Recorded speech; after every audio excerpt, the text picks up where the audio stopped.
All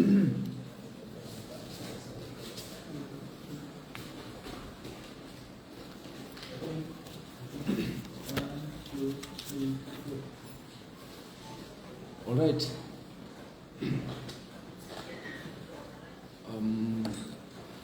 Very good afternoon, all the media friends. Thank you so much. आज हम आप सबका बीच में आया है for a very specific topic और ये मुद्दा it's a very serious issue. ये बहुत एक अहम मुद्दा है और मैं सबसे पहले मैं अपना खुद को इंट्रोड्यूस कर लूँ। मेरा नाम तादाक नालो है। मैं अरुणाचल फ्रंटियर ट्राइबल फ्रंट का चेयरमैन हूँ और मेरे साथ जो बैठा है यहाँ पे अरुणाचल इंजीनियरिंग सर्विस एग्जामिनेशन 2025 का जो एस्पिरेंट्स है वो लोग साथ में बैठा है। एक मेरे लेफ्ट में जो बैठा है ये सिविल इंजीनियरिंग डिपार्टमेंट का है और मेरा राइट में जो बैठा है ये एग्रीकल्चरल इंजीनियरिंग डिपार्टमेंट का एस्पिरेंट है। तो आज ये बात ज़्यादा लंबा चौड़ा करके नहीं बोलेगा, I will be very specific. लेकिन सबसे पहले ये पॉइंट में आने से पहले एक बात मैं रीआइटरेट करना चाहूँगा। जो Arunachal Pradesh public service commission combined competitive exam 2025 का जो रिज़ल्ट निकला है 24 का, जो 25 में रिज़ल्ट निकला है, इसमें हम सब ने देखा है कि इसमें हम लोगों ने बहुत ज़्यादा मेरिटोरियस लोगों का नाम देख रहा है। तो दिस इज़ एन इंडिकेशन कि APPSC का जो एग्ज़ाम है समवेयर ये सही डायरेक्शन में जा रहा है। तो जैसे इसमें तादर शाही का नाम है, क्यागुम दाफरी का नाम है और मोनी बिटिन का नाम है। ये तीनों नाम मैं इसलिए ले रहा हूँ क्योंकि ये तीन मेंबर ऐसा मेंबर है जो pan Arunachal joint steering committee का फ्रंटलाइन लीडर्स में से है। तो आज उन लोगों का नाम ये लिस्ट में देखा है, हम सब के लिए बहुत गर्व का बात है। और जो पेपर लीकेज का जो सिलसिला था, जो खुलासा हुआ था, जो पिछले 3.5 years 4 years से चल रहा है, इसमें इन लोगों का बहुत बड़ा योगदान रहा है। इसमें और भी नाम है उन लोगों का अनसंग हीरोज है, लेकिन खास करके ये तीन, इसमें से तादर शाही ओवरऑल ये सेकंड टॉपर है एंड देन उसको CO मिला है, फिर बाकी जो है दोनों को DSP का पोस्ट मिला है। तो यहाँ से एक क्लियर कट मैसेज जाता है, क्लियर कट संदेश जाता है कि जो APPSC पेपर लीकेज का जो स्कीम था, जो मूवमेंट था, उसको जिन लोगों ने वो मुहिम को छेड़ा था, खास करके जो एस्पिरेंट्स है, यहाँ से क्लियर कट मैसेज जाता है कि ये एस्पिरेंट्स लोग हैं, ये लोग ना कभी अर्बन टेररिस्ट रहा है, ना कभी ये लोग जो है नॉन सीरियस एस्पिरेंट्स ऐसा नहीं था। और इन लोगों के ऊपर में ये टैग लगता था कि इनकम्पिटेंट है, बेमतलब का हल्ला कर रहा है, जस्ट डिस्टर्ब करने के लिए कर रहा है।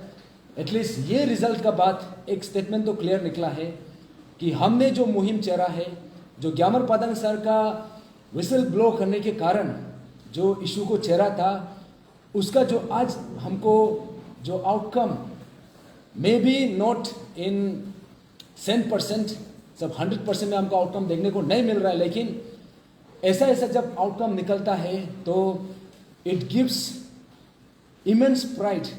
हम लोग बहुत गर्व महसूस करता है कि जो सबसे डिजर्विंग कैंडिडेट्स है उन लोगों का नाम मेरिटोरियस लिस्ट में देखने को मिला है and I think that is a very good indication for us.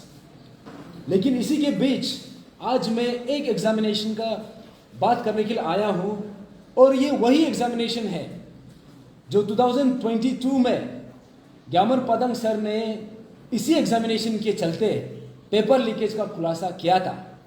और वही एग्जामिनेशन में जहाँ पे थॉमस गादुक का पेपर खरीदने का और अखिलेश यादव जो एक इंस्टीट्यूट का टीचर है उसका इन्वॉल्वमेंट और उसमें तमासारों का इन्वॉल्वमेंट, फिर टकेत जरंग का इन्वॉल्वमेंट एंड देन अल्टीमेटली जो एग्जामिनेशन, जो पेपर लीकेज का खुलासा एक एग्जामिनेशन में हुआ, वो खुलासा ऑलमोस्ट एवरी एग्जामिनेशन में फैला है। तो मैं उसी एग्जामिनेशन को लेके आज बात करने के लिए आया हूं, क्योंकि यही एग्जामिनेशन 2022 में कंडक्ट किया गया था, लेकिन आफ्टर 3 इयर्स, दैट मीन्स 2025 में जब इसी एग्जामिनेशन को दोबारा रिकंडक्ट किया गया, क्योंकि उस समय में पेपर लीकेज हो चुका था, तो ये बार जब इसका रिकंडक्ट हुआ तो इसको दूसरा नोमेनक्लेचर का नाम में किया गया। दैट मीन्स उस समय में ए सिविल 2022 था, लेकिन ये बार 2025 में अरुणाचल इंजीनियरिंग सर्विस एग्जामिनेशन 2025। तो ये बात को लेके हमने कुछ दिन पहले एक आप सबका प्लेटफॉर्म में, आप मीडिया का प्लेटफॉर्म में, पब्लिक का डोमेन में हम ये बात लेके आया था कि जो एग्जामिनेशन को लेके ग्यामर पादंग सर ने खुलासा किया था, हम लोगों को ये चेतावनी देने, ये एक अलार्म यहाँ पे बेल बजाने के लिए आया है कि उसी एग्जामिनेशन में ऐसा कुछ ब्लंडर हुआ है जो शायद Arunachal Pradesh public service commission का किसी भी एग्जामिनेशन का रिजल्ट में ऐसा निकला हो। ये सबसे एक अजीब और गरीब किस्म का रिजल्ट निकला है, ये अनप्रेसिडेंटेड रिजल्ट निकला है, ये अनोखा रिजल्ट निकला है। तो ये मैं इसलिए बोल रहा हूं क्योंकि अभी आप जितना भी व्यूअर्स है, जितना भी मीडिया फ्रेंड्स है, आप सबसे मैं रिक्वेस्ट करता हूं, थोड़ा सा पेशेंस बनाए रखिए। ये टेक्निकल है, थोड़ा सा तो समय लेगा, बट मैं कोशिश करूंगा कि इसमें जितना स्पेसिफिक हो सकेगा स्पेसिफिक होने के लिए। और जितना भी व्यूअर्स है, जो भी एस्पिरेंट्स है, पेरेंट्स है, और जितना भी आम जनता है, आप सबसे मैं ये बोलने के लिए आया हूं, ये अरुणाचल का one of the biggest examination है, लेकिन ऐसा एग्जामिनेशन में जिसको सबसे स्टेट का सबसे बड़ा रिक्रूटिंग इंस्टीट्यूशन एपीपीएससी कंडक्ट कर रहा है, लेकिन यहां में ऐसा ब्लंडर हुआ है शायद हम लोग कभी इमेजिन भी नहीं कर सकता है। ऐसा ब्लंडर हुआ है, शायद ये हम लोग को अभी डाउट हो रहा है कि एपीपीएससी में जो बैठा है टके जरंग अभी तक वहां में है कि नहीं है, एक डाउट हो रहा है। क्योंकि उनका जो निगरानी में जो भी एग्जाम कंडक्ट हुआ था, हम सबको पता है, चांदनी होटल का एपिसोड अभी भी हम सबका माइंड में बहुत फ्रेश है। यहाँ पे एग्जामिनेशन को बार बार ये रीराइटिंग करने का जो एपिसोड था, हम सबको अच्छा से याद है। पेपर को 60-70 लाख में खरीदने का जो स्कीम था, जो खुलासा हुआ था, उसको अभी तक अच्छा से हमारा माइंड में फ्रेश है। ये जो दुख है, ये जो दर्द है, ये अभी तक हम कंप्लीटली हील भी नहीं हुआ है कि अभी ऐसे चीज हम लोग को देखने को मिला। अभी हमारा डाउट्स जो है फिर एक बार घूम फिर के फिर एक बार हमारे यहाँ पे एक बहुत बड़ा सवाल खड़ा करके रखा है। तो ये एग्जाम है अरुणाचल इंजीनियरिंग सर्विस एग्जामिनेशन 2025, और इसका एडवर्टाइजमेंट हुआ था 9 मई 2025, और एग्जाम कंडक्ट हुआ है ऑन 27 जुलाई 2025, और इसका रिजल्ट निकला है 30 जुलाई 2025। तो आपको पता है, आप सबको पता है, ये ऐसे एक एग्जामिनेशन है जहां पे 3 स्टेजेस ऑफ एग्जामिनेशन है। तो ये जो 27 जुलाई को जो एग्जाम हुआ, this was the recruitment test या फिर प्रिलिमिनरी स्टेज ऑफ एग्जामिनेशन। तो उसका मतलब ये है कि ये जो पहला स्टेज था, उसके बाद नेक्स्ट आता है मेंस स्टेज, उसके बाद आता है वाइवा।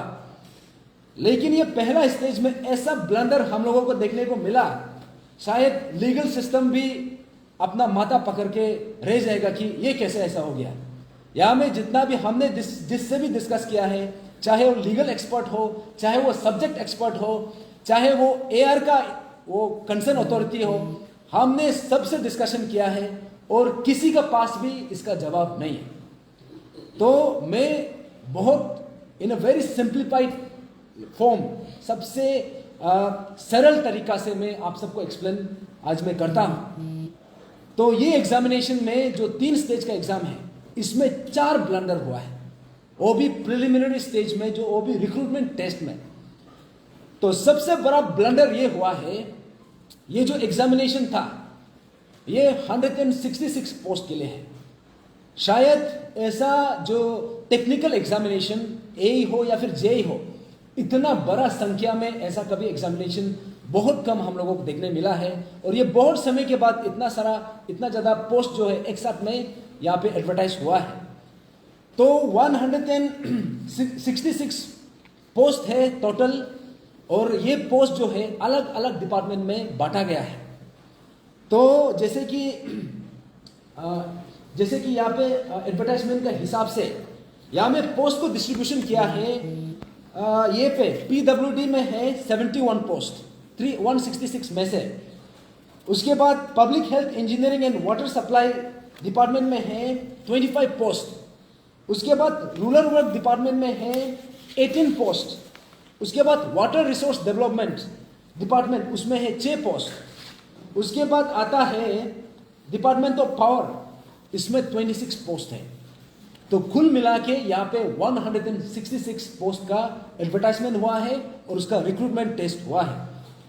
तो इसका जो पहला स्टेज है रिक्रूटमेंट टेस्ट, तो एडवर्टाइजमेंट में सब कुछ बहुत स्पष्ट तरीका से यहाँ पे मेंशन किया गया है। यहाँ पे जो एडवर्टाइजमेंट का हिसाब से, अगर रूल नंबर बी का हिसाब से जो एलिजिबिलिटी है, इसमें पोस्ट को डिस्ट्रीब्यूशन करने के बाद यहाँ पे एक चीज है कि जस्ट सबको पता है, यहाँ पे अलग अलग डिपार्टमेंट में, जैसे कि सिविल इंजीनियरिंग हो गया, अगर किसी कैंडिडेट सिविल इंजीनियरिंग बैकग्राउंड का है तो ये एडवर्टाइजमेंट का हिसाब से वो लोग जो है 7 डिपार्टमेंट्स में एलिजिबल है। सपोज मैं सिविल इंजीनियरिंग डिपार्टमेंट का कैंडिडेट हूं, दैट मीन्स बाय डिफॉल्ट मैं 7 डिपार्टमेंट्स का जो एग्जाम है, जो पोस्ट है, मैं उसके लिए एलिजिबल हूं। ये जो 7 डिपार्टमेंट्स जो है मैं गिन के सुनाता हूं, क्योंकि अभी कंटेंशन इसी में निकलेगा। जो 7 डिपार्टमेंट्स है जो सिविल इंजीनियरिंग का कैंडिडेट्स जहां पे एलिजिबल होता है, सबसे पहला है पब्लिक वर्क डिपार्टमेंट यानी कि PWD। सेकेंड है public health engineering and water supply department PHE। तीसरा है अर्बन डेवलपमेंट UD। फोर्थ है अर्बन लोकल बॉडीज। फिफ्थ है हाइड्रो पावर डेवलपमेंट। सिक्स्थ है रूरल वर्क डिपार्टमेंट RWD। और सेवेंथ है वाटर रिसोर्स डिपार्टमेंट WRD। ये 7 नाम को आप लोग गौर से सुनिए। और आप सबको पता है, हम लोग का अरुणाचल में कोई भी बच्चा जब पढ़ाई करने के लिए जाता है, माँ पिताजी का सबसे बड़ा सजेशन, सबसे पहला सजेशन ये रहता है, अगर आप इंजीनियरिंग कर रहे हैं तो सिविल इंजीनियरिंग करो। क्यों? क्योंकि आप मैक्सिमम डिपार्टमेंट में आप एलिजिबल होता है। तो उस हिसाब से सिविल इंजीनियरिंग कैंडिडेट्स जो है 7 डिपार्टमेंट्स में एलिजिबल है। और वो 7 डिपार्टमेंट्स में पोस्ट का डिस्ट्रीब्यूशन के हिसाब से 136 पोस्ट है ये 7 डिपार्टमेंट्स में। अभी मैं आता हूं, जो दूसरा डिपार्टमेंट है वो है एग्रीकल्चरल इंजीनियरिंग डिपार्टमेंट का।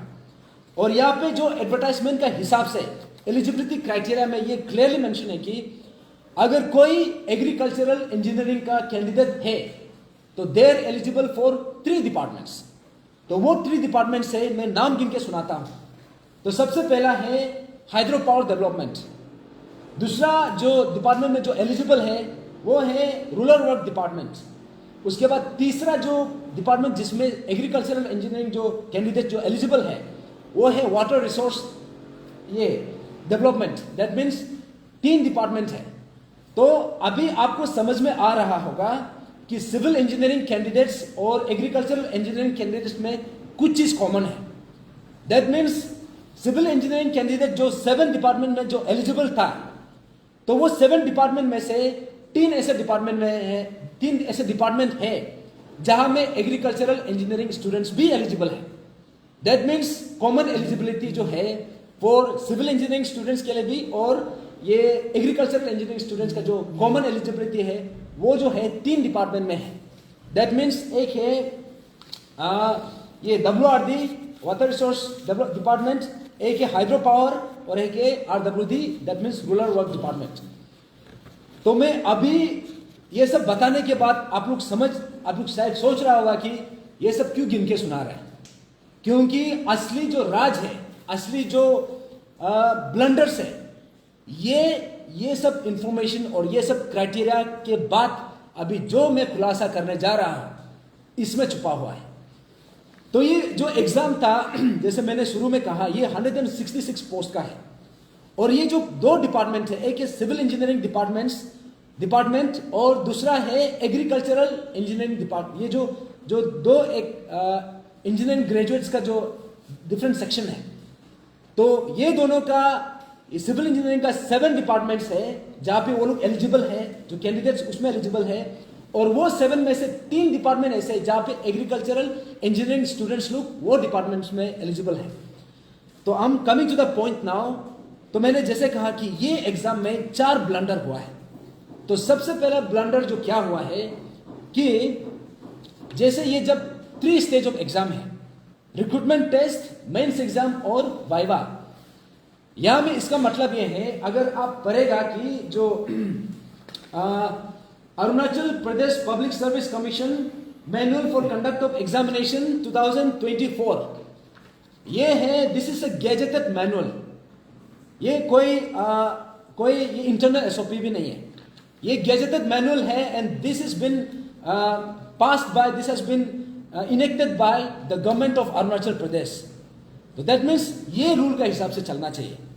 तो इसका हिसाब से यहाँ पे क्या बोला है, जो रूल नंबर 16 है, और रूल नंबर 16 में 16 क्लॉज सी, यहाँ पे क्लियरली मेंशन है कि ये जो एग्जामिनेशन है, this is only qualifying in nature. That means यहाँ पे जो भी मार्क्स स्कोर करेगा, इसको जो एंड रिजल्ट है, वाइवा के बाद जो रिजल्ट आता है, उसको इंक्लूड नहीं करेगा। दैट मीन्स यहां पे जो भी आता है, it is only qualifying in nature. और दूसरा बात जो फैक्ट है, ये मैं बता दूं कि यहां पे जो डिपार्टमेंट का जो सेग्रीगेशन है, कैंडिडेट्स को अलग अलग डिपार्टमेंट में जब सेग्रीगेट तब किया जाता है जब एग्जामिनेशन प्रोसेस जो है ना, प्रीलिम्स के बाद, मेंस के बाद, जब वाइवा कंप्लीट हो जाता है, जब एंड रिजल्ट में उसका सेग्रीगेशन होता है। लेकिन ये एग्जामिनेशन का जो रिजल्ट जो 30 जुलाई को निकला है, ये मैं अनोखा बात में बताने के लिए आया हूं कि इन लोगों का सेग्रीगेशन जो है ना, प्रिलिमिनरी स्टेज में ही कर दिया।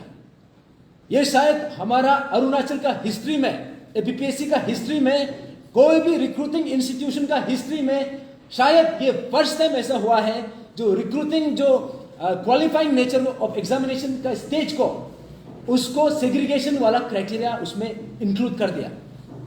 And this is a serious violation of the Arunachal Pradesh public service commission manual for conduct of examination 2024। इसका वायलेशन है, क्योंकि यहां पे कहीं भी नहीं लिखा है कि सेग्रीगेशन जो है वो प्रिलिमिनरी स्टेज में होना है। क्योंकि इसका जो एक्चुअल मीनिंग जो है ना, इसको क्वालिफाइंग इन नेचर इसलिए कहा गया है क्योंकि यहां में चेयरखानी नहीं कर सकता, it is only qualifying in nature. और सेग्रीगेशन जो है ना, जैसे कि स्टूडेंट्स को अलग अलग डिपार्टमेंट में तब बांटा जाता है जब वाइवा कंप्लीट हो जाता है, लेकिन क्वालिफाइंग नेचर में इसको सेग्रीगेशन कर दिया।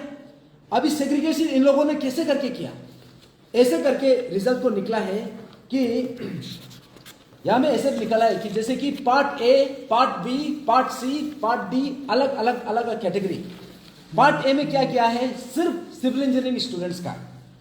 पार्ट बी में ये किया है कि सिविल प्लस एग्रीकल्चर स्टूडेंट्स का। पार्ट सी में फिर दूसरा डिपार्टमेंट का, पार्ट डी में फिर दूसरा डिपार्टमेंट का। अभी सबका ऐसे निकला है। तो ये सेग्रीगेशन वाला जो प्रक्रिया है, this is a serious violation of the Arunachal Pradesh public service commission manual for conduct of examination 2025। ये सबसे पहला ब्लंडर है, ये है first blunder. Now let me come to the second blunder. आप लोग शायद ये बात को सुन के आप लोग भी हैरान रह जाएगा कि ऐसा कैसा हो गया। यहां में ऐसा हुआ कि सिविल इंजीनियरिंग स्टूडेंट्स का, जैसे मैंने एडवर्टाइजमेंट में जिक्र किया, अगर सपोज यहां पे जैसे कि ये सिविल इंजीनियरिंग स्टूडेंट है, अगर ये एग्जामिनेशन, ये एडवर्टाइजमेंट में अगर इन्होंने फॉर्म भरा है, तो by default he is eligible for 7 departments. 7 department जिसका मैंने नाम गिना है, ये 7 डिपार्टमेंट में ये लोग का एलिजिबिलिटी है। ये रिक्रूटमेंट रूल्स में भी है, ये इन लोगों का एडवर्टाइजमेंट में भी है, and this is clearly mention. तो जैसे यहां में रिजल्ट निकला है, रिजल्ट जो निकला है ना, इसमें यह निकला है कि सिविल इंजीनियरिंग स्टूडेंट्स कुल मिला के 1205 स्टूडेंट्स को सिलेक्ट किया गया है, क्वालिफाई हुआ है। लेकिन अनोखा वाला बात मैं बता दूं, अनोखा वाला बात जो है ना, ये हुआ है कि 1205 कैंडिडेट्स, सिविल इंजीनियरिंग कैंडिडेट्स में से 362 कैंडिडेट्स को, जो 7 डिपार्टमेंट्स मैंने शुरू में मेंशन किया जो सिविल इंजीनियरिंग डिपार्टमेंट्स है, उसमें एलिजिबल है, वहां तक ठीक है। क्योंकि ये जो सिविल इंजीनियरिंग के जो कैंडिडेट्स है वो लोग by default they are eligible in all the departments. लेकिन जो सबसे बड़ा ब्लंडर ये हुआ है कि 1205 कैंडिडेट में से 843 कैंडिडेट्स को ये 7 डिपार्टमेंट में से 3 डिपार्टमेंट में से उससे आउट कर दिया, एक्सक्लूड कर दिया। इसका ना तो कोई नोटिफिकेशन निकला है, ना तो कोई अमेंडमेंट निकला है, ना तो कोई कोरिजेंडम निकला है, ना तो एडवर्टाइजमेंट में मेंशन है, ना तो manual of conduct of examination में मेंशन है, ना तो कोई ऑफिस मेमोरेंडम है, ना तो कुछ वहां से कोरेस्पोंडेंस निकला है, ना तो कोई प्रेस रिलीज है। एब्सोल्युटली कुछ भी यहां पे प्रायर नोटिस नहीं है। लेकिन 843 जो सिविल इंजीनियरिंग स्टूडेंट्स हैं उसको ये 7 डिपार्टमेंट में से जो ऑलरेडी एडवर्टाइजमेंट में मेंशन था कि जो 7 डिपार्टमेंट जहां पे वो लोग एलिजिबल था और एलिजिबल है, लेकिन उसमें से 3 डिपार्टमेंट, मैं डिपार्टमेंट का नाम गिन के सुना देता हूं। ये 843 कैंडिडेट्स को है वाटर रिसोर्स डिपार्टमेंट, उसके बाद रूरल वर्क डिपार्टमेंट, उसके बाद हाइड्रो पावर डिपार्टमेंट। ये तीनों डिपार्टमेंट में से उसको एक्सक्लूड कर दिया। दैट मीन्स ये तीनों डिपार्टमेंट का अंदर में 34 पोस्ट था और 843 स्टूडेंट्स को, सिविल इंजीनियरिंग क्वालिफाइड स्टूडेंट्स को, वो 34 पोस्ट जो वैकेंसीज है उसके लिए जो एलिजिबिलिटी था उसको है आर्बिट्रेरीली यहाँ पे इसको रिमूव कर दिया, उसको वो क्राइटेरिया से उसको वहां से डिस्क्वालीफाई कर दिया। अभी इसका कुछ भी एक्सप्लेनेशन नहीं है, ना तो इसका एक्सप्लेनेशन उसका रूल्स में है, ना तो उसका एक्सप्लेनेशन उसका एडवर्टाइजमेंट में है, ना तो कोई नोटिफिकेशन निकला है, ना तो कोई यहाँ पे ऑर्डर निकला है, ना तो कोई कोरिजेंडम निकला है, कुछ भी नहीं है। बस ऐसा ही एलिमिनेट कर दिया 3 डिपार्टमेंट में से। अभी मैं आता हूं तीसरा ब्लंडर, जो आप लोग इसको सुन के लगेगा कि ये जो है या तो जो इसको ब्लंडर किया है, या तो इसको यहाँ का जो रिक्रूटमेंट रूल्स या फिर जो गाइडलाइंस है, या तो इसको अच्छा से पढ़ा नहीं है, या तो इसको समझा नहीं है, या तो इसको जान के भी डेलिबरेटली ऐसा काम किया है। तो यहाँ पे ऐसा हुआ है कि जो टोटल नंबर ऑफ स्टूडेंट्स है, यहाँ पे जो नंबर ऑफ पोस्ट का अगेंस्ट में जो सिलेक्ट हुआ है, जहाँ पे इसका रिजल्ट के हिसाब से, तो यहाँ पे जितना भी सिलेक्ट हुआ है 1947 स्टूडेंट्स को यहाँ पे सिलेक्ट किया गया है, क्वालिफाई किया गया है। तो वो 1947 स्टूडेंट में से 362 कैंडिडेट्स जो है ना, वो 2 बार लिखा गया है, उसका रोल नंबर्स को रिपीट किया गया है। दैट मीन्स जहां पे हमको 100 स्टूडेंट, फॉर एग्जांपल हमको 100 स्टूडेंट को सिलेक्ट करना था, लेकिन इन लोगों ने क्या किया, सिर्फ 85 सिलेक्ट किया, लेकिन बाकी 50 जो है ना, वो जो 50 सिलेक्ट हुआ था उसका रोल नंबर को दोबारा रिपीट कर दिया। लग रहा है कि 100 है, लेकिन एक्चुअली में सिर्फ 50 ही सिलेक्ट किया है। लाइकवाइज ये रिजल्ट में ऐसा ब्लंडर निकला है, 362 कैंडिडेट्स का जो रोल नंबर्स है उसको 2 बार रिपीट कर दिया। एक ही रिजल्ट नोटिफिकेशन में एक ही रोल नंबर को 2 बार।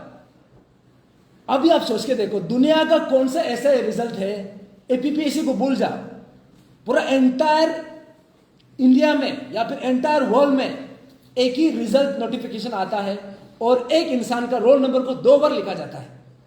दैट मीन्स 362 कैंडिडेट्स जो रिपीट किया गया है, ये रिपीट होने का वजह से क्या हुआ कि 362 फ्रेश कैंडिडेट्स को यहां पे डिप्राइव किया गया है। दैट मीन्स वो रिपीट नहीं होके उस पर नया 362 होना चाहिए था, तो जिसका कारण से 362 कैंडिडेट्स को यहां पे कंप्लीटली डिप्राइव किया गया। अभी इसका कुछ भी एक्सप्लेनेशन नहीं है। मैं फिर से दोहरा दूं, ना तो इसका एक्सप्लेनेशन एडवर्टाइजमेंट में है, ना तो इसका explanation manual for conduct of examination में है, ना तो इसका एक्सप्लेनेशन कोई प्रायर नोटिस में है, ना कोई और कोरिजेंडम में है, ना कोई ऑर्डर में है, ना कोई प्रेस स्टेटमेंट में है। ऐसे रिजल्ट डिक्लेयर कर दिया और 362 कैंडिडेट्स को 2 बार लिख दिया। ये मजाक बना के रखा है। आप सोच के देखिए, अभी एक ही इंसान को, सपोज हमको 6 स्टूडेंट सिलेक्ट करना है फॉर एग्जाम्पल, लेकिन उन्होंने क्या किया कि हम लोग तीनों को ही सिलेक्ट किया है, लेकिन हम लोग तीनों का नाम को 2 बार लिख दिया और ये बता रहे कि 6 आदमी हो गया। यहाँ पे तो मजाक बना के रखा है। 362 कैंडिडेट्स को उसका रोल नंबर को 2 बार लिख के वो लोग क्या किया है कि 362 फ्रेश कैंडिडेट्स को यहाँ पे सिलेक्शन से हटाया गया है। उसके बाद जो फोर्थ ब्लंडर ये है कि Arunachal Pradesh public service commission manual for conduct of examination 2024, फिर से मैं दोहरा दूं, ये वो मैनुअल है जो गैजेटेड है। This has been enacted by the government of Arunachal Pradesh, और जो गवर्नमेंट ऑफ अरुणाचल प्रदेश जो इनेक्ट किया गया है, the recruiting institution must comply. तो उसका हिसाब से यहां पे रूल नंबर 16 में फिर से लिखा है कि जो प्रिलिमिनरी स्टेज है या फिर जो रिक्रूटमेंट टेस्ट है जो अभी हुआ है इसी एग्जाम में, इसमें 1:12 रेशियो, जो number of candidates versus number of post, इस हिसाब से रेशियो को मेंटेन करना चाहिए। दैट मीन्स अगर 100 पोस्ट है तो नंबर ऑफ कैंडिडेट जो है उसका 12 टाइम्स होना, उसका ये जो है 12 टाइम्स, दैट मीन्स 1200 कैंडिडेट्स बुलाया जाना चाहिए। लेकिन इन्होंने क्या किया, यहां पे नंबर ऑफ पोस्ट कितना है 166, तो अगर आप उसको इंटू 12 कर दो, 166 into 12, that means 12 times of 166 कितना होता है?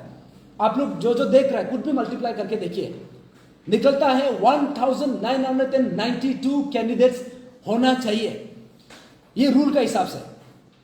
लेकिन इन्होंने कितना सिलेक्ट किया? 1947। तो 1947 जो है 1992 का अगेंस्ट में 45 कैंडिडेट्स कम है, 45 फ्रेश कैंडिडेट्स जो ओवरऑल को मैं बोल रहा हूं। लेकिन अभी जैसे मैंने थोड़ा पहले बोला 362, ये 1947 में से 362 ऐसा कैंडिडेट है जो 2 बार लिखा गया है। तो अब अभी सोच के देखिए 362 प्लस 45, तो कुल मिला के कितना डिप्राइव हो रहा है? 407 पोस्ट, 407 फ्रेश कैंडिडेट्स को यहां पे कंप्लीटली डिप्राइव कर दिया। कुछ भी एक्सप्लेनेशन नहीं है, देयर इज नथिंग, इसका कुछ भी सब्सटेंशिएट करने के लिए ना कोई रूल है, ना कोई गाइडलाइन है, ना कोई यहां पे ऑफिस मेमोरेंडम है, ना तो कोई कोरिजेंडम है, ना तो कोई ऑर्डर है, ना तो कोई प्रेस स्टेटमेंट है, नथिंग, एब्सोल्युटली नथिंग। तो ये 4 ब्लंडर्स मैं आज आप सबका सामने में इसलिए लेके आया हूं, शायद बोर्ड लोग ये इशू को समझ नहीं पाया एग्जैक्टली हुआ क्या। क्योंकि यहां पे ऐसा होता है, बोर्ड लोग नॉन टेक्निकल डिपार्टमेंट से है, नॉन टेक्निकल बैकग्राउंड से है, वो लोगों को पता नहीं चलता है कि एग्जैक्टली इसमें हुआ क्या। तो इनिशियली मुझे भी समझ में नहीं आ रहा था, लेकिन जब रिजल्ट को देखा, जब इसका गाइडलाइन को देखा, जब इसका रूल्स को देखा, तब क्लियर कट समझ में आ गया कि यहां में जो ब्लंडर हुआ है, जो सिविल 2022 का जो एग्जाम था उसका जो रिकंडक्ट किया गया है, उस समय में जो पेपर लीकेज का जो केस था, आज जो एग्जामिनेशन, उसी एग्जामिनेशन को जब रिकंडक्ट किया गया है, जो आउटकम निकला है, ये शायद उससे बड़ा ब्लंडर या फिर उसका बराबर का है। जो पेपर लीकेज हुआ है, हम तो बोलेगा ये उससे कई गुना, आई थिंक उससे बड़ा यहाँ पे एक अलार्म बेल है कि माने यहाँ पे ऐसे दिखा रहा है कि लेजिटिमेटली इसको रिजल्ट भी डिक्लेयर कर रहा है, लेकिन इस हिसाब से किया है कि 407 पोस्ट को ऐसे आउट कर रहा है, और 843 कैंडिडेट्स का जो एलिजिबिलिटी है, qualifying candidates civil engineering students का, उसको ऐसे ही उसको एक्सक्लूड कर दिया, वो भी 3 डिपार्टमेंट से। अभी this are the pressing concerns. इसको लेके जब 30 जुलाई 2025 में जब इसका रिजल्ट निकला, तो फर्स्ट साइड उसमें सैटरडे था, if I am not wrong, लेकिन फॉलोइंग डे रिजल्ट के बाद यहाँ पे एपीपीएससी में जितना भी अग्रीव स्टूडेंट्स है, उन लोगों का तरफ से complain after complain, I think more than 50 representation जा चुका है, अलग अलग रिप्रेजेंटेशन। तो वहां पे कोई भी सुनने वाला भी नहीं है, यहाँ पे ये बोला जाता है कि वहां पे कोई स्टाफ भी नहीं है। हम लोगों को यहाँ पे घुमाया गया। आज कंप्लेन करने के लिए आएगा, बोलेगा कल आओ, कल आने से फिर बोलेगा परसों आओ। ऐसे कर करके स्टूडेंट्स को इतना घुमाया गया। और यहाँ पे जो ये prevention of unfair means act का अंदर यहाँ पे क्लियरली लिखा, और ये manual for conduct of examination में भी क्लियरली मेंशन है कि जितना भी रिक्रूटिंग इंस्टीट्यूशन है इसमें ग्रीवेंस रिड्रेसल सेल होना चाहिए, इट इज मैंडेटरी। लेकिन यहाँ में जाके पता चलता है कि यहाँ पे कोई रिड्रेस करने वाला कोई सेल ही नहीं है। अभी जब चेयरमैन को पूछता है तो चेयरमैन सेक्रेटरी का पास भेज देता, सेक्रेटरी को पूछता है तो बाकी लोग का वो कर देता है, लेकिन बाद में पता चलता है कि यहाँ पे कोई एड्रेस करने वाला भी नहीं है। तो तब जाके हमने ये गो ऑन, ये क्या बोलता है, ये 7th of August 2025, that means कुछ दिन पहले हम लोगों ने स्टूडेंट्स लोग का तरफ से भी, और मेरा जो ग्रुप है, मेरा जो ऑर्गेनाइजेशन है, मेरा पार्टी है अरुणाचल फ्रंटियर ट्राइबल फ्रंट का तरफ से, हमने एक कॉम्प्रिहेंसिव रिप्रेजेंटेशन इसको एड्रेस किया है chairman Arunachal Pradesh public service commission and the secretary Arunachal Pradesh public service commission. क्योंकि ये जो सीरियस ब्लंडर्स जो मैंने बताया है, शायद इतना सारा ब्लंडर्स एक साथ वो भी एक ही एग्जामिनेशन में हमने कभी देखा नहीं है।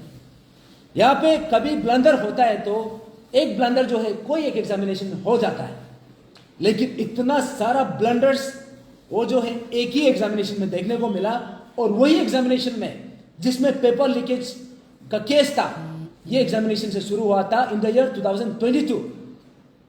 तो इसलिए मैंने ये चीज को लेके 7th August 2025 में हमने APPSC को लिखा, चेयरमैन एंड सेक्रेटरी को, लेकिन वहां से हमको कुछ भी रिस्पॉन्स नहीं आया। अभी भी हम वेट कर रहे हैं, और एग्रीड स्टूडेंट्स का तरफ से भी उन्होंने भी लिखा है।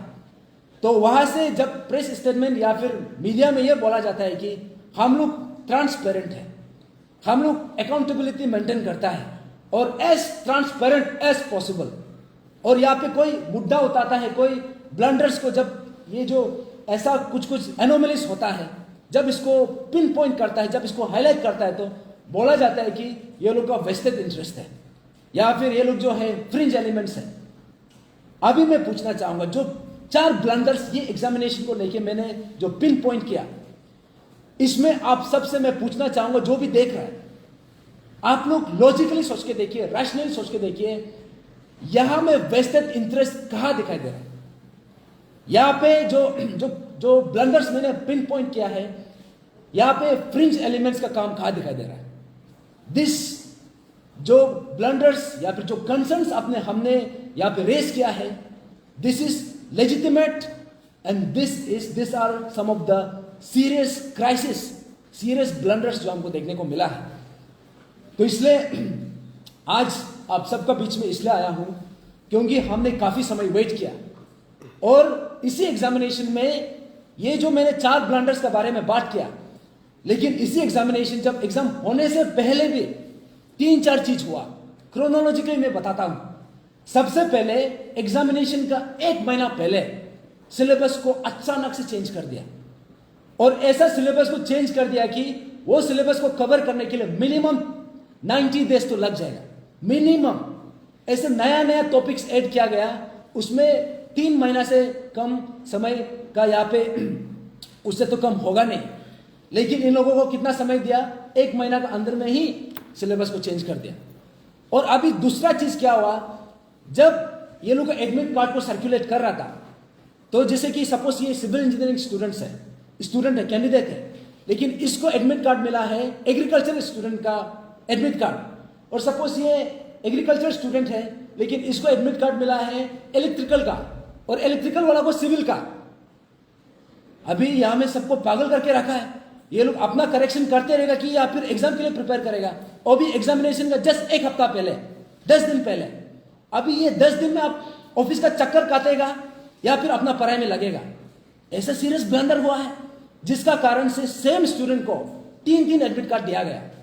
सिविल इंजीनियरिंग स्टूडेंट को उसको इलेक्ट्रिकल का भी दिया गया, उसको एग्रीकल्चर का भी दिया गया, उसको मैकेनिकल का भी दिया गया, ऐसे ऐसे अलग अलग डिपार्टमेंट का दिया गया, जिसका कारण से यहाँ पे जब रिजल्ट निकला था, ऐसा भी केसेस हुआ है कि सिर्फ 1-2 केस नहीं हुआ है, एटलीस्ट 10-15 इंस्टांसेस ऐसे हुआ है कि एग्जामिनेशन हॉल में किसी कैंडिडेट का रोल नंबर है, वो कैंडिडेट एब्सेंट है, लेकिन जब रिजल्ट निकलता है तो वो कैंडिडेट का रोल नंबर उसमें हाईलाइट हो रहा है, उसमें रिफ्लेक्ट हो रहा है। ये कैसे हो गया? ये सिर्फ एक केस नहीं है, ये जो कंप्लेन जो है एपीपीएससी जो ऑफिस का जो एग्जामिनेशन हॉल है वहां का कैंडिडेट से भी कंप्लेन आया है। देहरादून कॉलेज का जो एग्जामिनेशन हॉल है वहां का कैंडिडेट से भी आया है, नेरी से भी आया है। दैट मीन्स एटलीस्ट 6-7 सेंटर से यहां से कंप्लेन आया है कि स्टूडेंट का जो नाम है, रोल नंबर जो एग्जामिनेशन में हॉल में प्रेजेंट भी नहीं था, रिजल्ट में दिखाई देता है कि वो उसमें रिफ्लेक्ट हो रहा है। तो ये जो है, या तो इसमें से कोई ऐसा होगा जो जेन्युइनली टेक्निकल का कारण, यहाँ पे टेक्निकल इशू का कारण यहाँ पे ये कंफ्यूजन हुआ है। लेकिन यहाँ में ऐसा भी केसेस है, क्या पता एक्चुअली में भी नहीं भी था होगा, लेकिन डाला गया। अभी उसका क्लैरिफिकेशन अभी हम तो हर जगह ढूंढ के नहीं घूम सकता है। इफ एनीबडी जो कॉम्पिटेंट अथॉरिटी इसका जो आंसर दे सकता है वो है एपीपीएससी। इतना पागल करके रख दिया। और सबसे यहाँ पे जो एक बहुत बड़ा एक आशंकाजनक जो हम लोगों के लिए एक अलार्मिंग जो कंसर्न है ये भी है कि एपीपीएस ये सिविल का जो एग्जाम है, अरुणाचल इंजीनियरिंग सर्विस एग्जामिनेशन 2025 का जो रिक्रूटमेंट टेस्ट और मेंस एग्जामिनेशन, ये जो मेंस का एग्जामिनेशन रिटर्न होता है और ये जो टाइम पीरियड है, ये दोनों का गैप में मिनिमम 45 to 60 डेज का गैप दिया जाता है। मिनिमम वो है बेर मिनिमम, उससे ज्यादा भी हो सकता है। एटलीस्ट 2.5 to 3 मंथ्स का समय तो दिया जाता है, लेकिन इन लोगों को दिया गया ओनली 35 डेज। अभी समझ में नहीं आ रहा है, सिलेबस को इतना बढ़ा दिया इसको कंप्लीट करने के लिए, और 3 एक्स्ट्रा मंथ्स लगना चाहिए था, लेकिन एग्जामिनेशन मेंस एग्जामिनेशन के लिए अभी सिर्फ 35 डेज है और अभी उतना बचा भी नहीं। आज 7 सितंबर को इसका एग्जाम है, आज काउंटडाउन शुरू करके देखो कितना दिन बचा है। अभी ये जो डिप्राइव स्टूडेंट्स है, एस्पिरेंट्स है, अब ये लोग जाएगा किधर? सोच के देखिए। अभी यहाँ पे प्रोटेस्ट करने निकलेगा ना, धरना करने निकलेगा ना, आपका अगेंस्ट में ये करने निकलेगा। अभी एग्जामिनेशन जस्ट दरवाजा में खड़ा है, अभी इसका क्या होगा? बिकॉज ये जो ब्लंडर्स हुआ है, this is not just normal blunders, this are some serious case. और यहाँ में मैं एक जो जजमेंट है उसको मैं बताना चाहूंगा। आई थिंक 2021 में इसका जजमेंट निकला था आरएफओ एग्जाम का।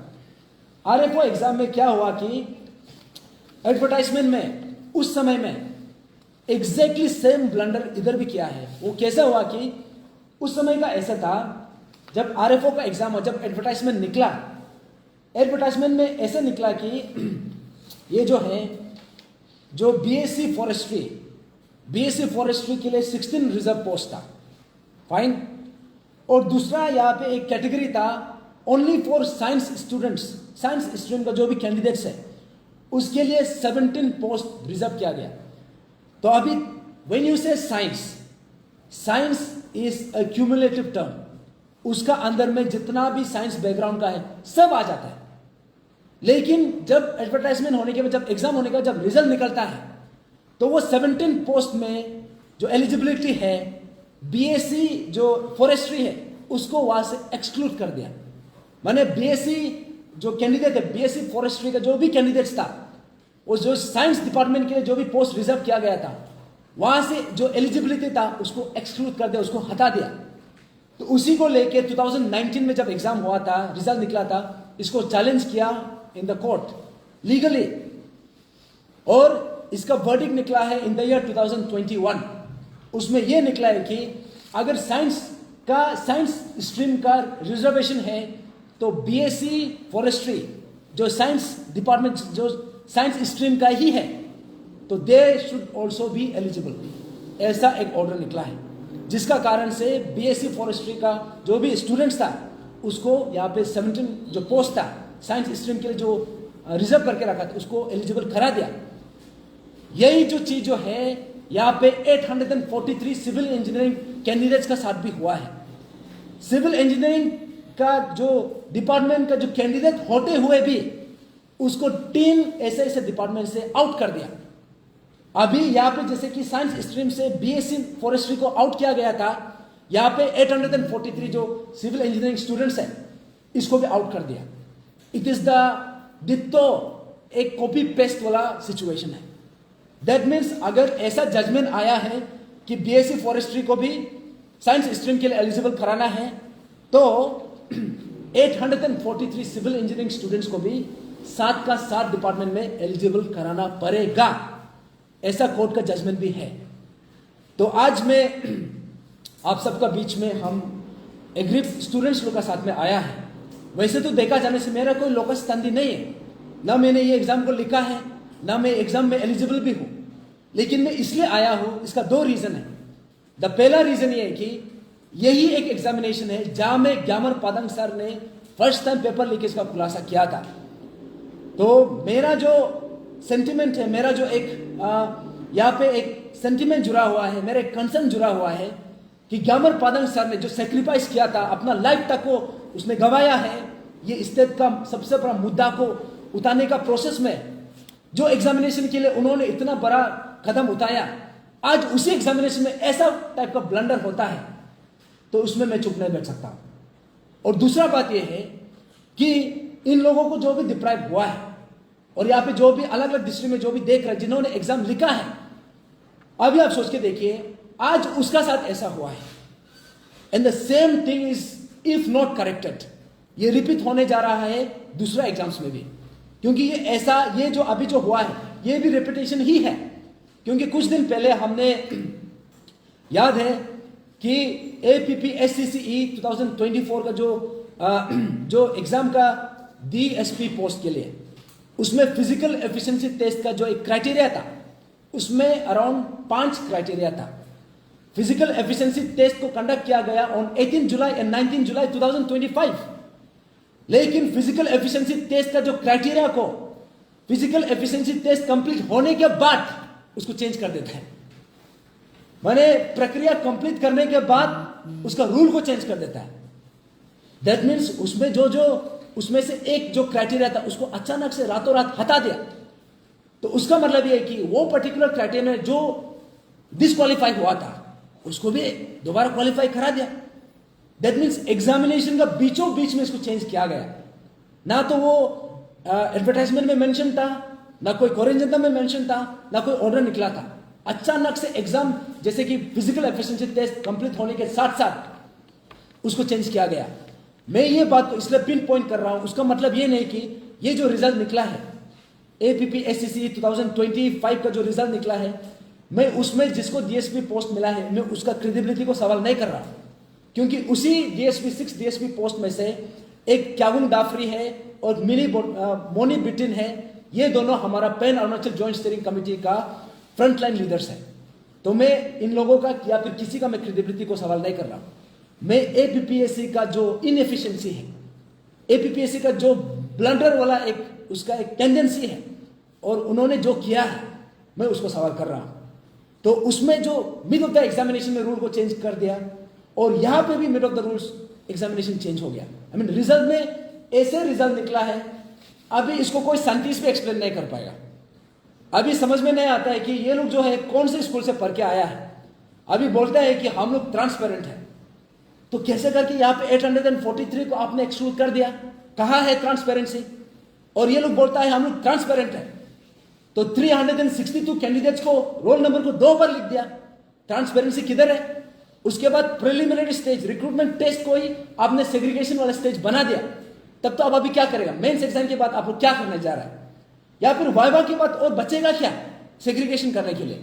क्योंकि जब सेग्रीगेशन होता है it is done only after the end of the examination process.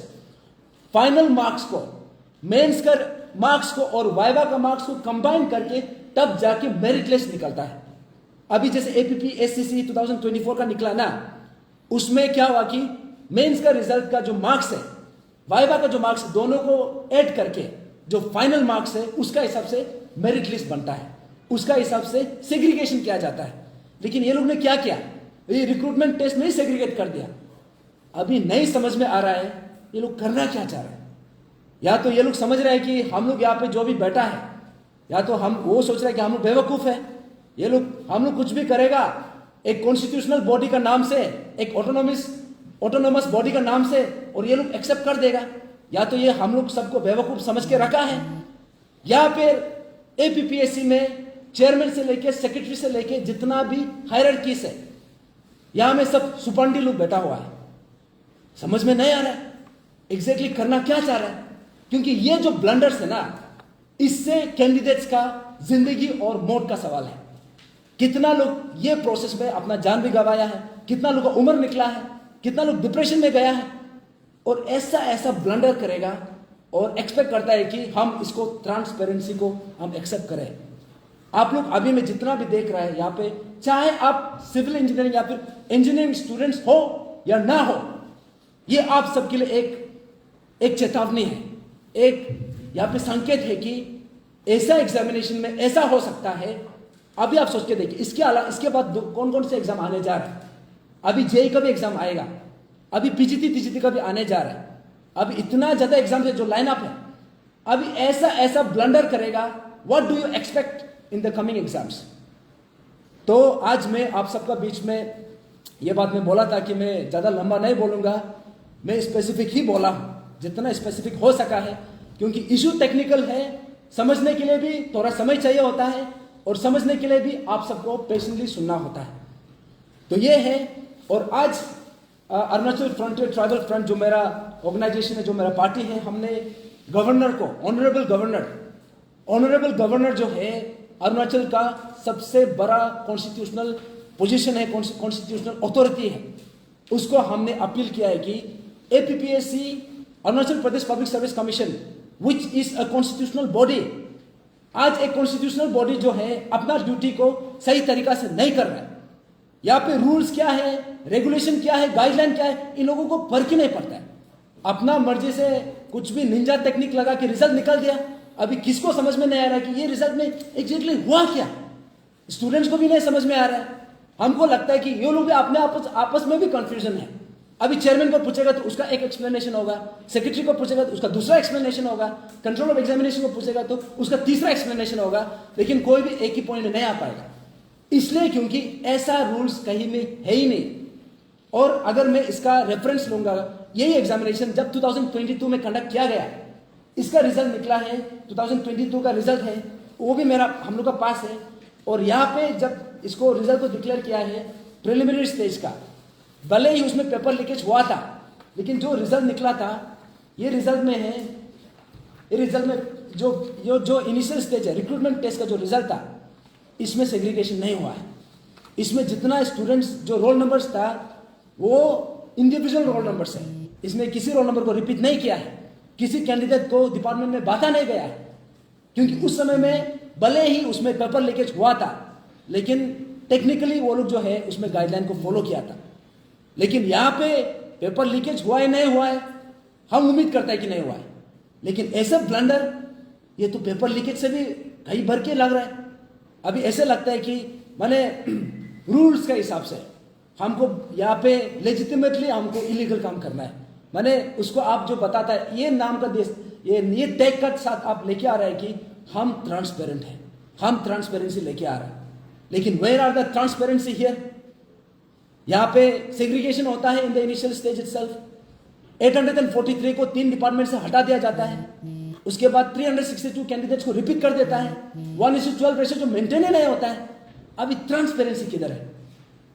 तो आज का जो ये इशू है, तो मैंने हमारा पार्टी की तरफ से भी हमने आज honourable governor as well as honourable chief minister of Arunachal Pradesh, दोनों को हमने लेटर लिखा है। हमने अपील किया है कि ये जो ब्लंडर जो है हम लोगों का सामने में, जो हम लोगों का आंख का सामने में जो खुलासा हुआ है, ये ब्लंडर को काइंडली रोकिए, ये ब्लंडर को काइंडली इसको करेक्शन करने के लिए एपीपीएससी को आप लोग स्टेप उठाइए। And governor being the highest constitutional authority of the state has the authority to ask another constitutional body to make the necessary corrections. क्या जा सकता है? तो इसीलिए हमने अपील किया है। और हमें उम्मीद करता है, क्योंकि मेंस एग्जाम 7 मई को है, 7 सितंबर को है, अभी मुश्किल से 1 महीना भी नहीं है।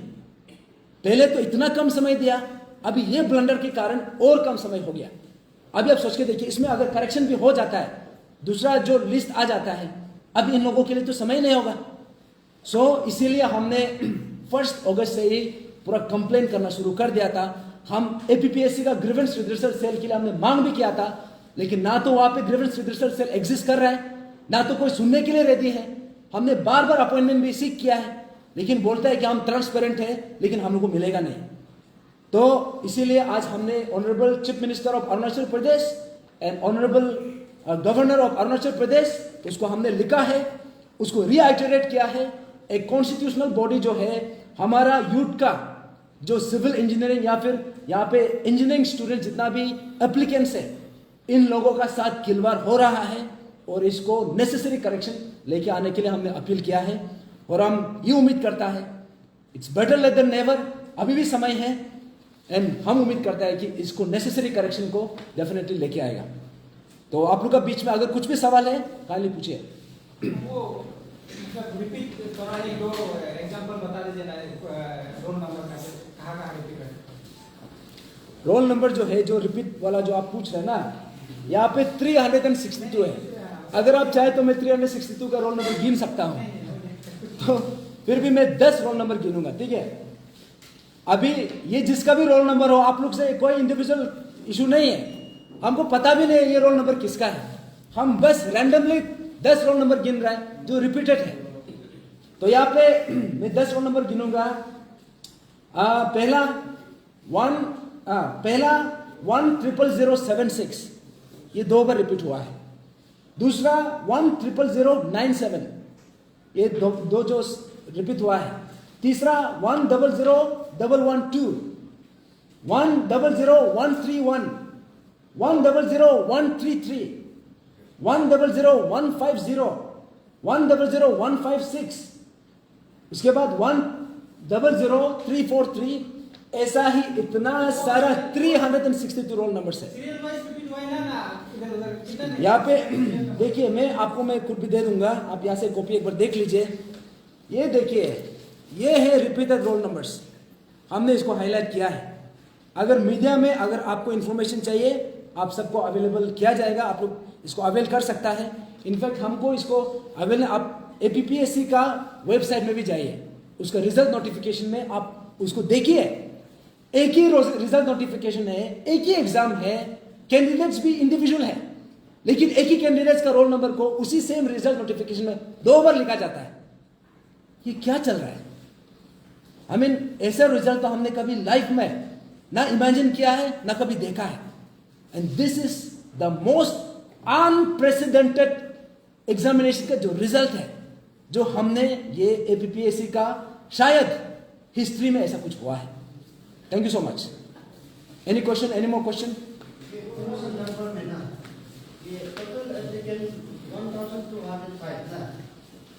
टोटल जो एप्लीकेंट नहीं, total number of student, civil engineering student जो सिलेक्ट हुआ है 205। क्या है वो? Yes yes yes yes.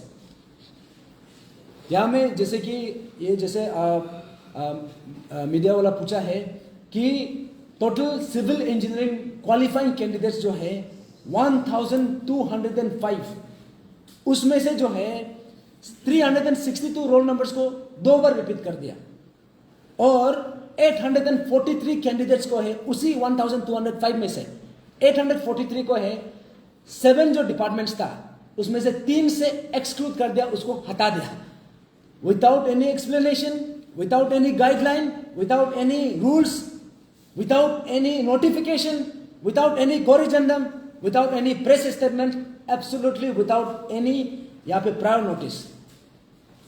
Thank you so much. और कुछ सवाल? That's it. Okay, thank you so much.